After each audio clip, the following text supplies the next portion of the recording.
గురుభ్యో నమః. ఓం బ్రహ్మసూత్రకృతే తస్మై వేదవ్యాసాయ వేధసే జ్ఞానశక్త్యవతారాయ నమో భగవతే హరే.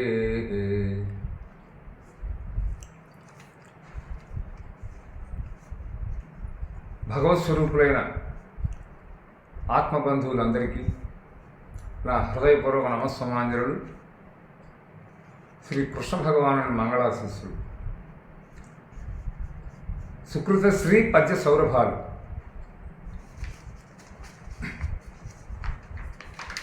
నేననగా హంభావం, నేననగా బ్రహ్మమవును, నెరి రెండిటిలో నేనొకటి వీగి, రెండది నేనని తెలియంగవాడు నేనగు సుకృతి.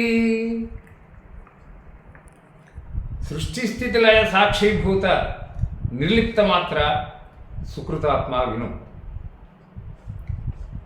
దేహేంద్రియాద్య అహంభావం ఏదైతే ఉందో అంతవరకు, అనగా ఈ పంచభూతాదులతోడి 5x5 5×5 25 తత్వాలు, ఏ 5×5 25 తత్వాల వరకు నేననే సూచించబడుతున్నది. అలా సూచించబడుతూ 25 ఇంద్రియాదుల స్వభావాలకు ఎట్టి సంబంధము లేనిదే అది పరబ్రహ్మగాను ఆత్మనుగాను సూచించబడుతున్నది. అలా నిశ్చయింపబడిన ఆ రెండింటిలో నేననే అహంకారం విగిపోతే, అనగా నశించిపోతే, తరువాత మిగిలి రెండవదిగా ఏదైతే ఉన్నదో అది ఆ నేనును విచారించి పూర్తిగా ఎరింగిన యోగి లేదా సాధకుడు, అనుభవైక వేద్యుడు పరబ్రహ్మయే అవుతున్నాడు. అంటే ధ్యాన శ్లోకాలలో బ్రహ్మానందం పరమసుఖదం కేవల జ్ఞానమూర్తిం ద్వంద్వాతీతం గగన సదృశం తత్వమస్యాది లక్ష్యం ఏకం నిత్యం విమలం అచలం సర్వధీ సాక్షిభూతం భావాతీతం త్రిగుణరహితం మద్గురుం సద్గురుం తం నమామి. అలా భగవద్గీత 2వ అధ్యాయం సాంఖ్యయోగంలో శ్రీ భగవంతుడు ఇలా అన్నాడు.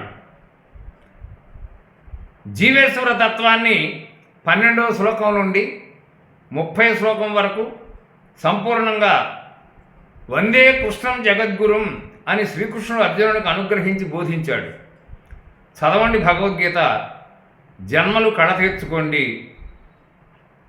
తత్వం లేని చెత్త పుస్తకాలు చదవడం మానేయండి.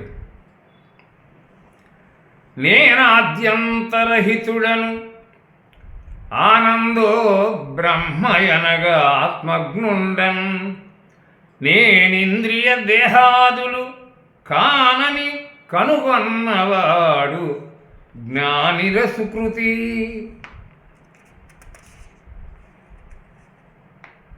కనుగొంటిని హరిని, హరిని కనుగొంటిని అన్నాడు అన్నమాచార్యుడు. సుకృతి బహుముఖ ప్రజ్ఞాకృతి. బహుముఖ ప్రజ్ఞానాకృతి విను. నేను ఆత్మను, బ్రహ్మమును, ఆద్యంతములు లేనివాడను, ఆనందం ఒక్కటే బ్రహ్మ రూపంగా కలిగినవాడను, ఆత్మజ్ఞుడను, అనగా ఆత్మను మాత్రమే అనుభూతమైన వాడను లేదా దర్శించిన వాడను.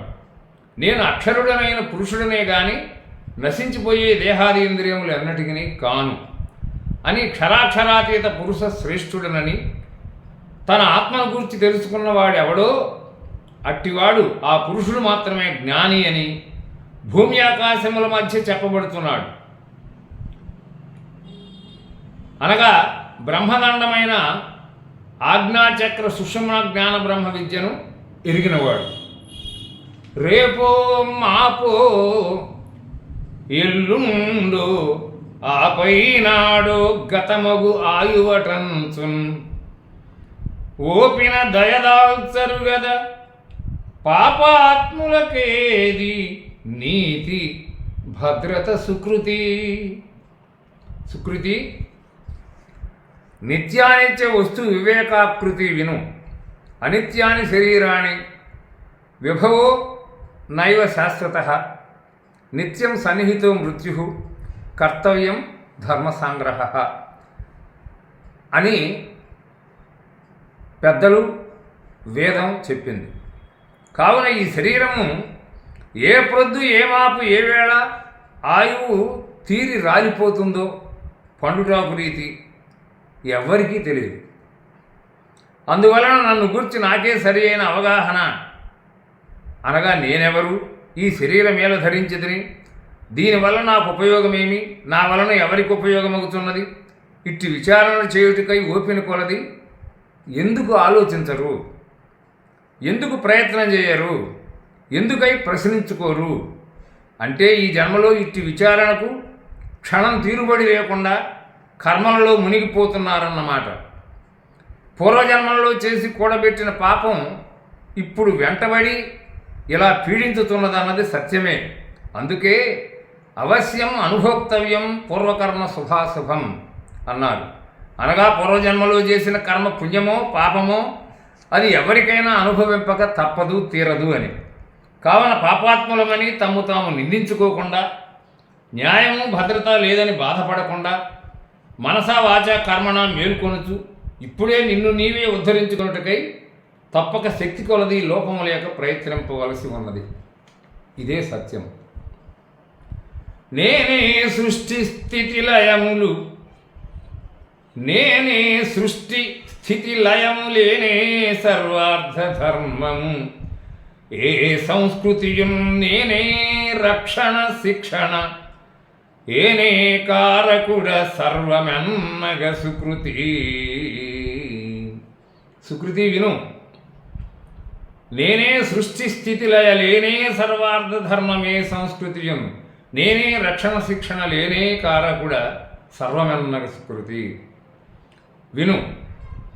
సంస్కృతంలో అహం శబ్దం తెలుగులో నేనుగా రూపాంతరం చెంది అది ప్రయోగించబడుతున్నది.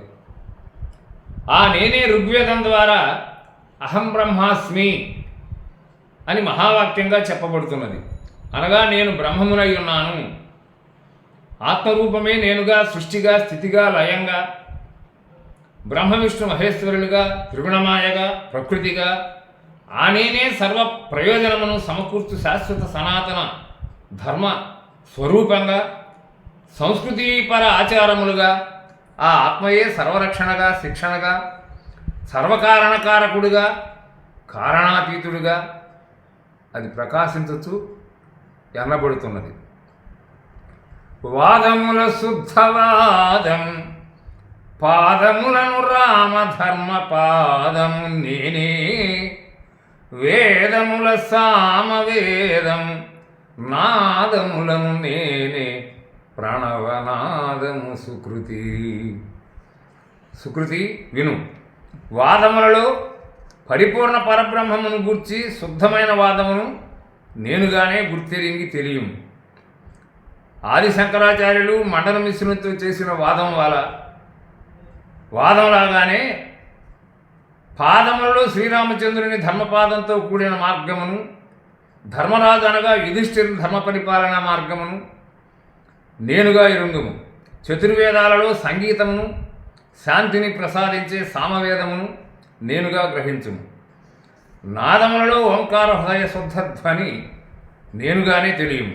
ఇటువన్నీ భగవంతుని విభూతిగా తెలుసుకొను, సేవించుము.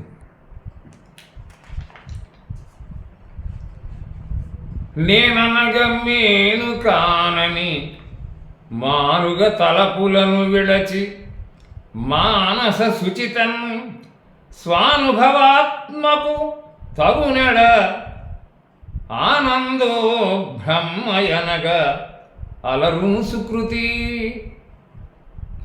నేననగ మేనుగానని మానుగ తలపులను విడచి మానస శుచితం స్వానుభవాత్మకు తగునెడ ఆనందో బ్రహ్మయనగా అలరుము సుకృతి.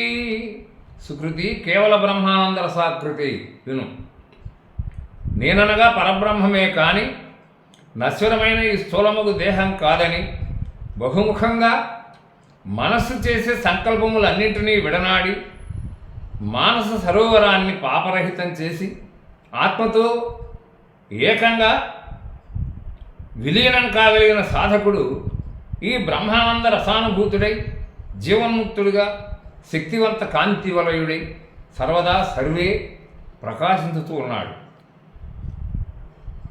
ఇది సత్యం శివం సుందరం. హరి ఓం తత్సత్.